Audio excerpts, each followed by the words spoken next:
Hey guys, this is Connor Carter. Welcome back to the channel. Today I'm going to give you a Cleveland Browns NFL team evaluation. I'm going to evaluate the team from head to toe, from quarterback all the way down to long snapper. But before this video does get started, make sure to hit that like button and subscribe to my channel, and comment down below what team you want me to do next. And without further ado, let's get into this video. All right, here we have the team. We have this new slide setup. I mentioned that in the last video. If you don't like it, just comment down below. Go to the old one, and I will. But yeah, starting off with the offense. I gave Baker a 7 out of 8. This is a run first team, so I didn't rate him out of 10. But he's a really good game manager at this point in his career, which is really all he needs to do. He's not spectacular, but he's definitely not a bad player. So gave him a 7 out of 8. And then an RB1 gave Nick Chubb 9.8 out of 10. He's my number 2 running back in the league. Especially off of running, he's definitely number 2 behind King Henry. And he's next year, if he stays healthy, he's probably gonna have like 1,300, 1,400 yards. And if Kareem's always there healthy too, you can see him get 800 yards also. This is the best team in the league when it comes to running the football. Baker can run the football too. So these two running backs are huge for them. This running attack is gonna destroy any team that has a somewhat lackluster defensive line. But then at receiver 1, you have Odell Beckham Jr. Can only give him 9.2 out of 10. Battling through injuries, but he was quite good. When he played last year before he tore his ACL and stuff, but it seems like the Browns got better when he wasn't there. But I feel like once he comes back, if he plays spectacular, that will go up. Could see him get up to a 9.5 this year, so he's a solid player to be a number 1 at this point. I think he'll continue to do that for another few years for the Browns. Then at receiver 2, you got Jarvis Landry. Jarvis Juice Landry, 6.4 out of 7. He really carried that Browns team in terms of receiving when Odell wasn't there, as I just mentioned. He could get it done. He's decent at deep. Got good medium and short route running. Decent hands. So it's what you want from a receiver. Good to see them two paired back together after those LSU days. But then at receiver 3, Rashard Higgins, 4.1 out of 5. He's a solid receiver. Receiver 3. That's about his spot in the league, probably as that receiver 3. Rashard Higgins is fine. He's nothing special and will never be anything special, but he gets the job done, and that's what you need.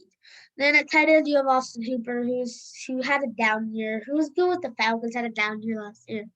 Banking on the fact that he has a better year. But with David Njoku still there, it could be interesting. Maybe he loses a little bit of production there. What can you do? Maybe they run a bunch of 2 tight end sets, and then it's just Jarvis and Odell and Rashad Higgins. Doesn't really matter. Maybe it's Kareem Hunt out of the backfield, or Nick Chubb out of the backfield that's receiving balls. Who knows? We don't really know what they're gonna do, but this is just my prediction here. O-line, best in the league. Buccaneers are the only ones that can compete, but the Browns are the best. And you will not take that away from me. They have the best offensive line in the league, 13.2, meaning their offense is a 63.7. This is the best offensive line, and no one can argue that. I'm correct. You do not. All right, now to the defense. Myles Garrett, 4.9 out of 5. He's a beast. He's one of the best ends, if not the best end in the league. Aaron Donald is better, but besides that, I can't see anyone better here. Jadeveon Clowney, this might seem high to you guys, but Jadeveon Clowney, when he's single, when there's only one guy trying to stop him, he's powerful. That's why he was so good with the Texans, because J.J. Watt's getting double teamed. They can't double team the player. There's a player wide open in the middle. So Jadeveon Clowney is going to be good this year, because Myles Garrett is going to be double teamed, and Jadeveon Clowney is only going to be single team. That's going to be possibly the best end duo we've seen in a while. definitely the best in the league. If Jadavion Clowney plays like he did in Houston, which I assume he will, because in Seattle he was double teamed. In Tennessee he was double teamed. Then he got injured.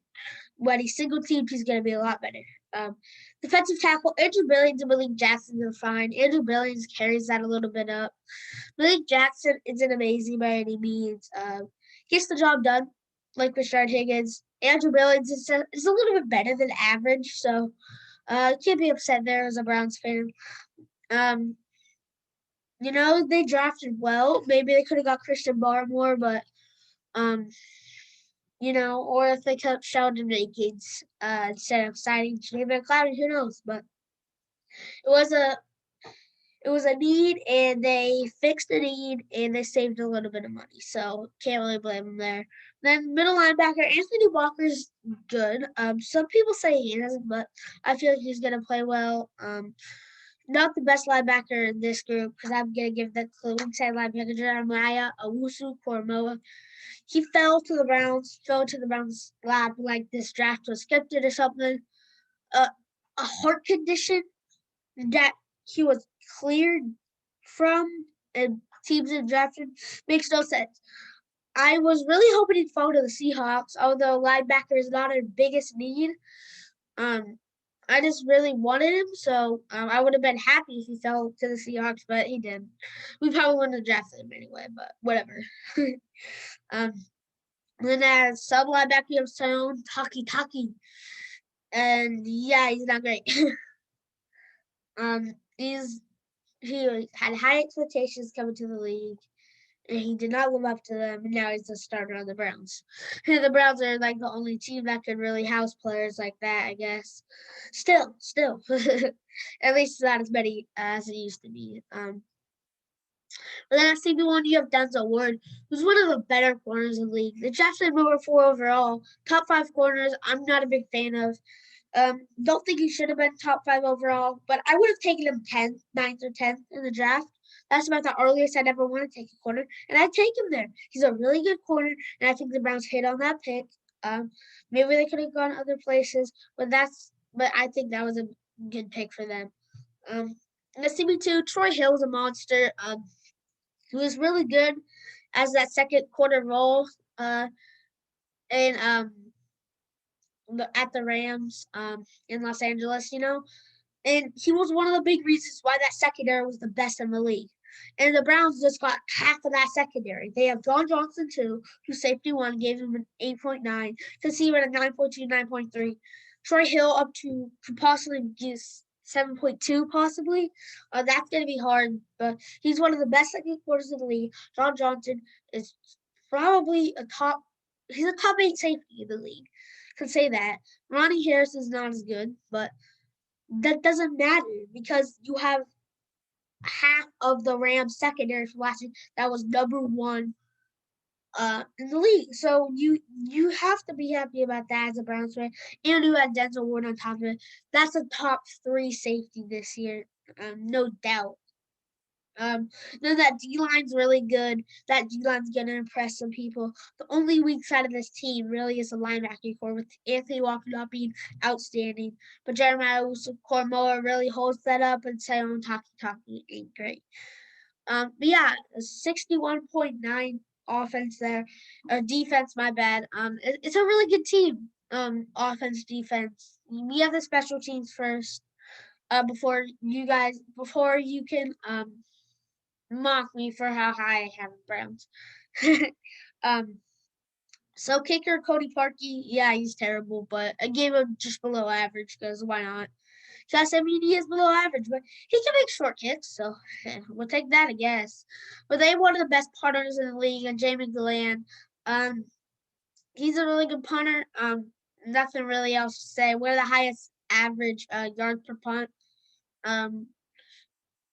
From behind the 50, because obviously some teams, like some punters, don't have a great average on, although they're great punters, just because they're punt from closer. So, and that's really the case with Jamie Gillan. But you know what you do? He's a great punter. When he punts behind the 50, it's gonna be 15. Yeah, from 0 to 15 is guaranteed. Unless it's like at the 20 or 30, maybe not. But he's a great punter, and he's gonna be good this year. Then a kick returner and punt returner, you have Donovan Peoples-Jones, the 6th-round pick last year, who was decent, I guess. Had like 15 receptions last year, but he's a good returner. And Dearness Johnson is just about average. They're both quite average. Donovan Peoples-Jones, I put him slightly above average there. They have a decent return game. Definitely not the best, but definitely not the worst. And then at long snapper, you have Charlie Huglet, or Hewlett, whatever. Sorry for mispronouncing your name because I think I did. 1.7 out of 2. Meaning a special teams grade of 11.9 because Cody Parkey sucks. That's really why. This means that's a 137.5. Meaning this is the best team so far. And this team will probably compete with the Tampa Bay Buccaneers for number 1. Tampa Bay Buccaneers, the Browns, Super Bowl. That's my prediction right now, folks. But yeah, thanks for watching the video. If you liked it, make sure to subscribe to the channel and hit that like button on this video. Comment down below what you thought of the video, and comment down below what team you want next. Yeah, thanks for watching the video, and I will see you guys in the next one. Peace.